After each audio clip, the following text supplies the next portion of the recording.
सीताराम। शिखावस्थी के चैनल में आप सभी का स्वागत है। मैं हूँ शिखावस्थी। आज इस वीडियो में हम बात करेंगे अगहन मास या मार्गशीर्ष मास की अमावस्या तिथि के विषय में। जैसा कि आप सभी जानते होंगे कि अमावस्या तिथि हमारे पितरों के निमित्त होती है। इस दिन हम जो भी कार्य करते हैं उससे हमारे पितृ प्रसन्न होते हैं या नाराज होते हैं, क्योंकि मान्यता है कि अमावस्या तिथि पर हमारे जो पितृ होते हैं वह पितृलोक से धरती पर आते हैं और फिर अपने अपने घरों में अपने अपने वंशजों के यहाँ पर वह जाते हैं। तो यदि आप अमावस्या तिथि पर अपने पितरों के निमित्त शुभ कर्म करते हैं तो उससे वह प्रसन्न होते हैं, आशीर्वाद देते हैं और फिर वापस अपने पितृलोक को चले जाते हैं। यदि आप कोई भी कार्य अमावस्या तिथि पर अपने पितरों के निमित्त नहीं करते हैं तो उससे वह नाराज होते हैं, जिससे आपको पितृ दोष लगता है और फिर आपके जीवन में परेशानियां आने लगती हैं। तो आज इस वीडियो में हम जानेंगे कि अमावस्या तिथि पर हमें अपने पितरों के निमित्त कौन से शुभ कार्य करने चाहिए और कौन से ऐसे कार्य हैं जो भूल कर भी अमावस्या तिथि पर नहीं करने चाहिए। तो चलिए वीडियो की शुरुआत करते हैं। वीडियो को प्रारंभ करने से पहले आप सभी से रिक्वेस्ट है कि वीडियो यदि अच्छा लगे तो लाइक कमेंट शेयर कीजिए। चैनल पे पहली बार आए हैं तो चैनल को सब्सक्राइब कीजिए। देखिए, अमावस्या तिथि प्रत्येक महीने में आती है। गिनती में यदि कहा जाए तो जो 15वां दिन होता है महीने का वह अमावस्या तिथि होती है। जब कृष्ण पक्ष हमारा पूर्ण होता है चतुर्दशी के अगले दिन अमावस्या तिथि आती है।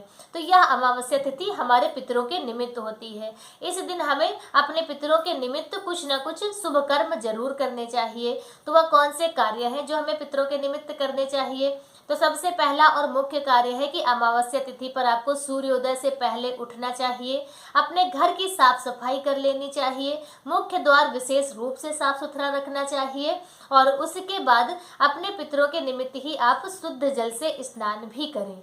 स्नान आदि करने के बाद सूर्य भगवान को जल जरूर अर्पित करें, क्योंकि सूर्य भगवान हमारे कुल देव कहे गए हैं, तो इसलिए सूर्य भगवान को जल जरूर अर्पित करें। भगवान भोलेनाथ की भी अमावस्या तिथि पर पूजा जरूर करनी चाहिए।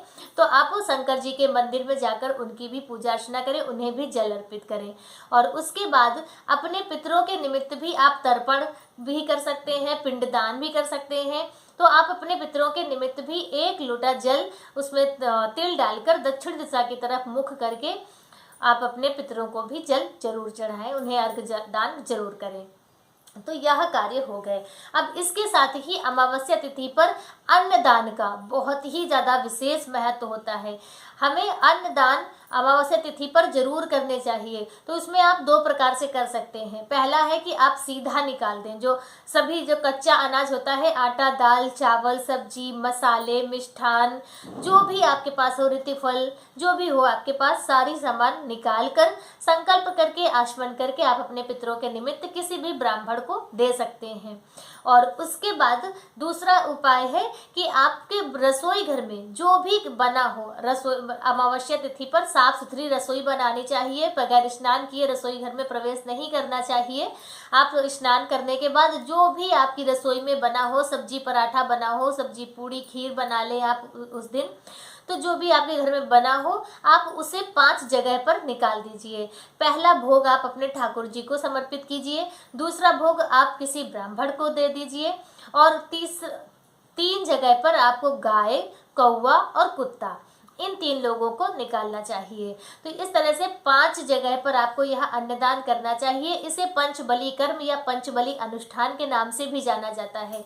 यदि आप अमावस्या तिथि पर यह पंचबली कर्म करते हैं तो आपके पितृ बहुत ही ज़्यादा प्रसन्न होंगे, क्योंकि जो यह जीव है, गाय है, कौवा है, कुत्ता है, तो इनका ऐसी मान्यता है कि इनके माध्यम से आपके पितरों को डायरेक्ट वह भोजन प्राप्त होता है। तो इसलिए यह पंचबली कर्म अमावस्या तिथि पर जरूर करने चाहिए।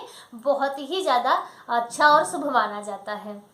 इसके साथ ही अमावस्या तिथि पर तुलसी माता की भी पूजा करने का विधान है। गौ सेवा आपको अमावस्या तिथि पर जरूर करनी चाहिए।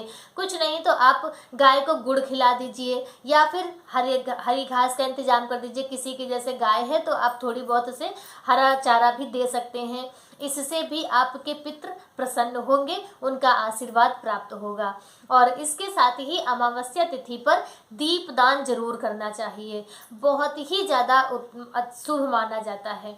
ऐसी मान्यता है कि यदि आप अमावस्या तिथि पर दीपदान करते हैं तो उससे उसका जो प्रकाश होता है दीपक का, तो उससे आपके पूर्वजों का जो मार्ग है वह प्रकाशित होता है, इससे वह बहुत ज़्यादा प्रसन्न होते हैं। तो दीपदान आप कैसे कर सकते हैं? आप तुलसी वृक्ष में दीपदान कर सकते हैं, पीपल वृक्ष के नीचे दीपदान कर सकते हैं।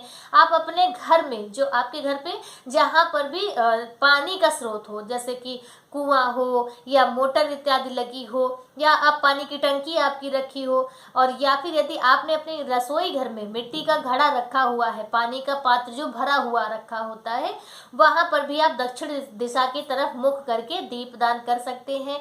आप अपने घर के मुख्य दरवाजे पर भी दक्षिण दिशा की तरफ दीपदान कर सकते हैं। तो यह अमावस्या तिथि पर दीपदान करने से भी आपके जो पूर्वज हैं वह बहुत ज़्यादा प्रसन्न होते हैं, और यह आपको कार्य जरूर करना चाहिए। इन कार्यों को करने से आपके घर पे यदि बड़े से भी बड़ा पितृदोष लगा होगा तो वह आप विश्वास कीजिए बहुत जल्द आप पितृदोष से मुक्त होंगे, आपके पितृ बहुत जल्द आपसे प्रसन्न होंगे। बस आप थोड़े कुछ दिनों का नियम बना लें कि प्रत्येक अमावस्या तिथि पर आपको यह कार्य करने होंगे। यदि आप इन कार्यों को करते हैं तो आपके पितृ प्रसन्न होंगे, आपके घर में सुख समृद्धि उन्नति का वास होगा। अब हम यह जान लेते हैं कि हमें अमावस्या तिथि पर कौन से कार्य भूल कर भी नहीं करने चाहिए। तो सबसे पहला और मुख्य कार्य है कि अमावस्या तिथि पर सूर्योदय के बाद घर में कोई भी सोना नहीं चाहिए। सभी लोगों को सूर्योदय से पहले जरूर से जरूर जग जाना चाहिए। दूसरा कार्य है कि घर में अमावस्या तिथि पर गंदगी नहीं होनी चाहिए, घर साफ सुथरा कर लेना चाहिए, और घर का हर एक कोना प्रकाशित होना चाहिए। घर के किसी भी कोने में अंधकार नहीं, अंधेरा नहीं होना चाहिए, चाहे आपका स्टोर रूम हो, मंदिर हो, घर का कोई भी कोना हो। शाम के समय वहां पर प्रकाश जरूर होना चाहिए, चाहे आप दीपक जलाकर करें या फिर आप लाइट इत्यादि जला दें, लेकिन घर के हर एक कोने में प्रकाश होना चाहिए।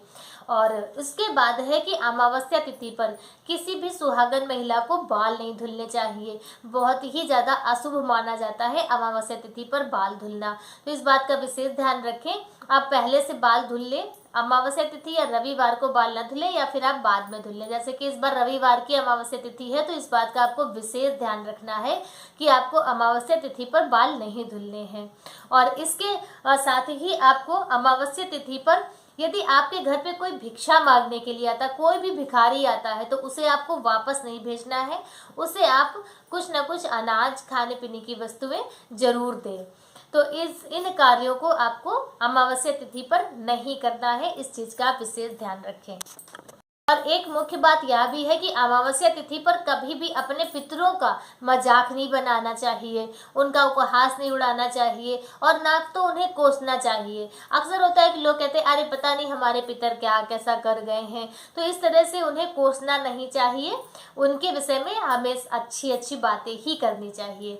इस बात का विशेष ध्यान रखें, क्योंकि अमावस्या तिथि पर हमारे जो पितृ होते हैं वह धरती पर ही होते हैं, तो आप जो भी उनके प्रति भाव रखेंगे तो वह उन्हें महसूस होगा, उन्हें पता चलेगा। तो यदि आप अच्छे भाव रखेंगे तो वह प्रसन्न होंगे आपसे। यदि आप उनके विषय में कुछ गलत सलत बोलेंगे या उनको कोसेंगे कि पता नहीं कैसे हमारे पूर्वज हैं, तो इस तरह से उनकी आत्मा को दुख पहुंचेगा। तो इस बात का विशेष ध्यान रखें।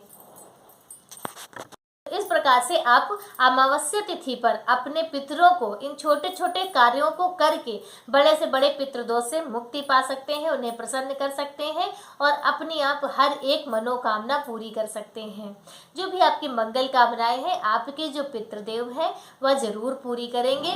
और इसके साथ ही इन कार्यों को करने से लक्ष्मी नारायण भगवान, भगवान भोलेनाथ का भी आशीर्वाद प्राप्त होता है। तो अमावस्या तिथि से संबंधित आज का वीडियो मेरा बस इतना ही। वीडियो मेरा कैसा लगा कमेंट करके जरूर बताएं। मिलते हैं दूसरे वीडियो में किसी दूसरी जानकारी के साथ, तब तक के लिए श्री सीताराम।